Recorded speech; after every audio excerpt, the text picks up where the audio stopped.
जय हिंद दोस्तों। आज ये हमारा छत्तीसगढ़ पुलिस के लिए चौथा क्लास होने वाला है, जो कि छत्तीसगढ़ प्राचीन इतिहास का क्लास 4 होगा, जिसमें हम आज देखेंगे वाकाटक वंश। इससे पहले के वंश जो है वो हमारे चैनल में है, तो आप वहाँ जाके उन वीडियो को देख सकते हैं। तो चलिए वीडियो को स्टार्ट करते हैं। वाकाटक वंश को पढ़ने से पहले हम ये देखेंगे कि वाकाटक वंश के समकालीन और कौन कौन से वंश थे। तो वाकाटक वंश, गुप्त वंश और नल वंश, ये तीनों एक दूसरे के समकालीन थे, अर्थात तीनों जो है वो अलग अलग स्थानों पर एक ही साथ शासन कर रहे थे। जैसे कि बिहार के पाटलिपुत्र वाले क्षेत्र में, ये बिहार का पाटलिपुत्र यानी ये अभी आधुनिक पटना, ये आधुनिक पटना जो है वो उस समय पाटलिपुत्र कहलाता था। यहाँ पर गुप्त वंश का शासन था। और महाराष्ट्र के नंदीवर्धन वाले क्षेत्र में, ये जो नंदीवर्धन है ये अभी का नागपुर है, उस समय यह नंदीवर्धन कहलाता था। यहाँ पर वाकाटक वंश का शासन था। और नल वंश की बात की जाए तो उड़ीसा के कोरापुट वाले क्षेत्र में, ये अपने छत्तीसगढ़ का नक्शा है, ये छत्तीसगढ़ से लगा हुआ है, यहाँ का क्षेत्र ये कोरापुट, ठीक है। उड़ीसा के कोरापुट वाले क्षेत्र में ये नल वंश का शासन था। तीनों जो है वो एक दूसरे के समकालीन थे।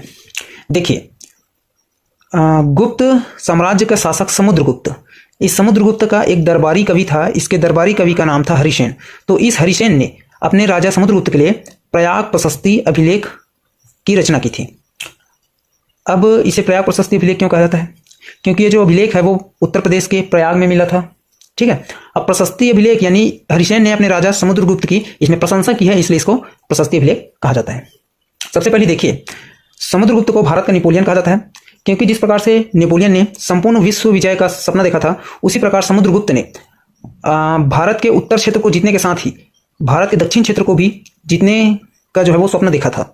तो समुद्रगुप्त ने अपने दक्षिण अभियान के दौरान, ठीक है, दक्षिण भारत के दो राजाओं को पराजित किया था, जिसमें से समुद्रगुप्त ने, ये देखिए, वाकाटक वंश के महेंद्र सेन को हराया था, और साथ ही नल वंश के व्याघ्रराज को हराया था, ठीक है। तो इससे भी यह पता चलता है कि ये तीनों एक दूसरे के समकालीन थे, तभी तो उनको समुद्रगुप्त जो है वो युद्ध में हरा रहा है, ठीक है। अब देखिए, अब ये वाकाटक वंश और ये नल वंश, इन दोनों के बीच युद्ध संबंध को देखते हैं। यहां पर है वाकाटक वंश, यहां पर है नल वंश। तो यहां से देखिए, ये नल वंश का भवदत्त वर्मन, ये पहले आक्रमण, ये तीर का निशान देखिए, ये पहले आक्रमण करता है वाकाटक वंश के नरेंद्र सेन के ऊपर। अब भवदत्त वर्मन इस युद्ध में जीतता है और नरेंद्र सेन जो है वो हार जाता है, ठीक है। भवदत्त वर्मन जो है वो पहले आक्रमण करता है और जो आक्रमण कर रहा है वही जीत रहा है, और नरेंद्र सेन जो कि वाकाटक वंश का है वो हार गया। अब नरेंद्र सेन का उत्तराधिकारी होता है पृथ्वी सेन, यानी नरेंद्र सेन के बाद गद्दी पर कौन बैठता है? पृथ्वी सेन। तो पृथ्वी सेन अब बदला लेता है अपनी हार का। तो अब ये पृथ्वी सेन, अब देखिए तीर का निशान देखिए, ये आक्रमण कर रहा है ना। अब पृथ्वी सेन नल वंश के शासक अर्थपति भट्टारक के ऊपर आक्रमण करता है। अब पृथ्वी सेन जीतता है और ये अर्थपति भट्टारक हार जाता है। और साथ ही ये पृथ्वी सेन क्या करता है, इस अर्थपति भट्टारक को तो हराता ही है, साथ ही ये उस समय इनकी राजधानी पुष्करी थी उसको भी नष्ट कर देता है। कौन? तो पृथ्वी सेन अर्थपति भट्टारक की राजधानी पुष्करी को नष्ट कर देता है। ये पुष्करी कहां पर पड़ता है? तो आधुनिक भोपालपट्टनम, जो कि बीजापुर जिले में पड़ता है, ठीक है। अब अर्थपति भट्टारक के बाद गद्दी पर कौन बैठता है? तो ये स्कंदवर्मन। अब ये भी बदला लेगा। तो ये क्या करता है स्कंदवर्मन? सबसे पहले तो ये पुनः पुष्करी को बसाता है। इस पुष्करी को इस पृथ्वी सेन ने नष्ट कर दिया था, तो उसको स्कंदवर्मन पुनः उस पुष्करी को बसाता है। फिर ये स्कंदवर्मन आक्रमण करता है देवसेन के ऊपर। अब देवसेन कौन है? तो ये पृथ्वी सेन का उत्तराधिकारी है। फिर इसमें देवसेन हारता है और ये स्कंदवर्मन जीतता है, ठीक है। इसे याद रखिएगा, ये आगे काम आएगा। तो इन सभी से हम कह सकते हैं कि अतः गुप्त वंश, वाकाटक वंश और नल वंश तीनों जो है वो एक दूसरे के समकालीन थे, यानी तीनों जो है वो एक दूसरे के समय में ही शासन कर रहे थे, ठीक है। चलिए अब हम देखते हैं वाकाटक वंश से संबंधित एमसीक्यू। प्रश्न पहला देखिए, वाकाटक वंश की आरंभिक राजधानी कौन थी? ठीक है। ऑप्शन पहला है त्रयंबकेश्वर, दूसरा है नंदीवर्धन, तीसरा है पुरिका, चौथा है इनमें से कोई नहीं। तो आपका सही ऑप्शन होगा ऑप्शन तीसरा, पुरिका। ये पुरिका जो है वो वाकाटक वंश की आरंभिक यानी सबसे पहली राजधानी थी। ये पुरिका कहां पड़ता है? तो महाराष्ट्र में, ठीक है। प्रश्न दूसरा देखिए कि वाकाटक वंश की दूसरी राजधानी कौन सी थी? ऑप्शन पहला है नंदीवर्धन, दूसरा है त्रयंबकेश्वर, तीसरा है बराक और चौथा है इनमें से कोई नहीं। तो आपका सही ऑप्शन होगा ऑप्शन पहला, नंदीवर्धन। अर्थात इनकी पहली राजधानी या आरंभिक राजधानी पुरिका थी और दूसरी राजधानी जो है इनकी नंदीवर्धन थी। किनकी? तो वाकाटक वंश की। प्रश्न तीसरा देखिए, छत्तीसगढ़ में वाकाटक वंश की समकालीन वंश कौन सा था? ऑप्शन पहला है राजर्षि तुल्य वंश, ऑप्शन दूसरा है पर्वतद्वारक वंश, ऑप्शन तीसरा है नल वंश, ऑप्शन चौथा इनमें से कोई नहीं। तो आपका सही ऑप्शन होगा ऑप्शन तीसरा, नल वंश। अर्थात नल वंश जो है वो छत्तीसगढ़ में वाकाटक वंश की समकालीन वंश थे, ठीक है। साथ ही उत्तर भारत में याद रखिए कि जो गुप्त वंश है वो भी जो है वो वाकाटक वंश के समकालीन वंश थे।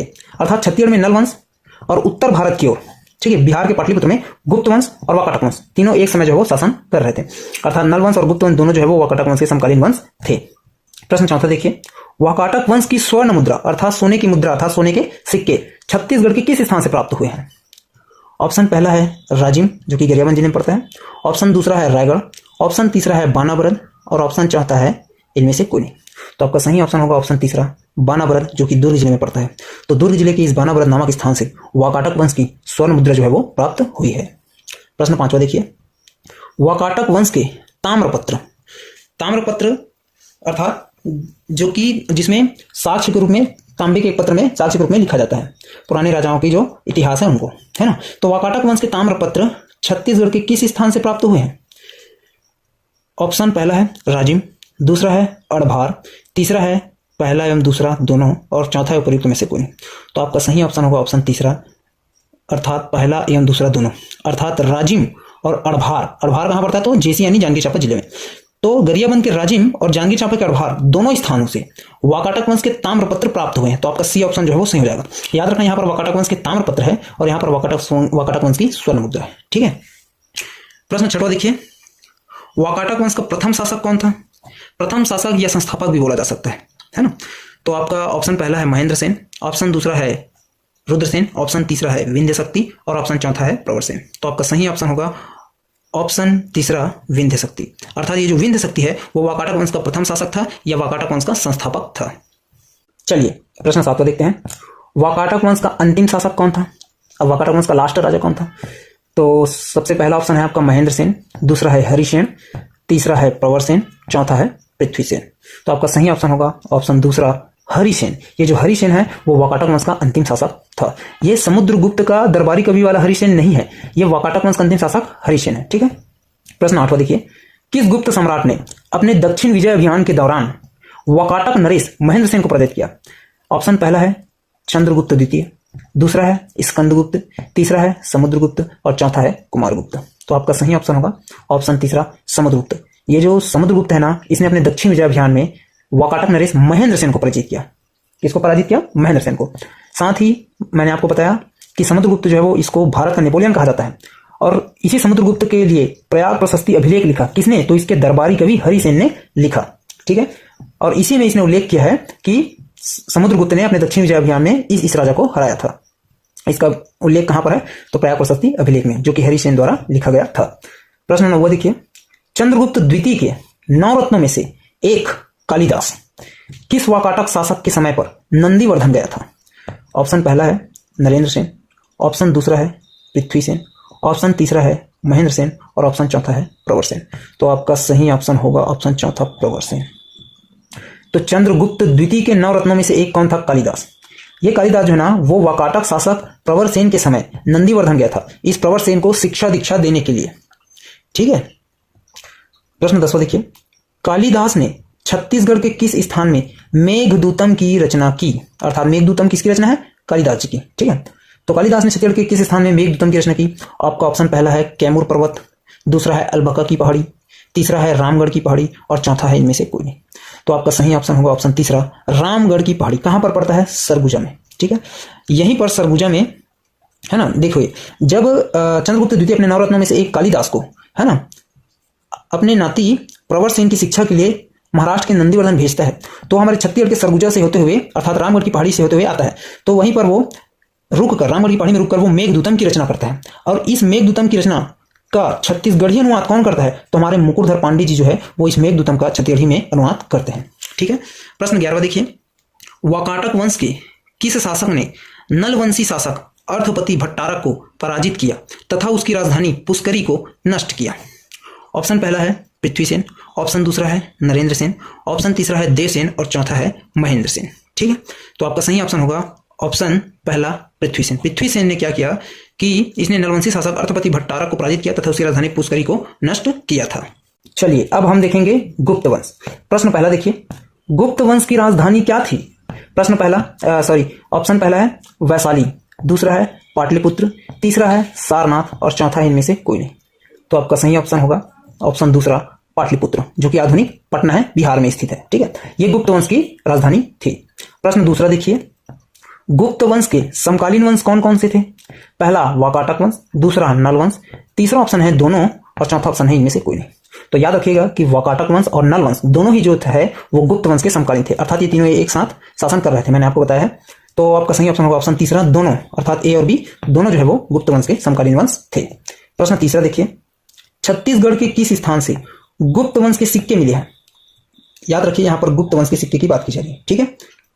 ऑप्शन पहला है मल्हार, ऑप्शन दूसरा है रतनपुर, ऑप्शन तीसरा है बानाबरद दुर्ग और ऑप्शन चौथा है इनमें से कोई नहीं।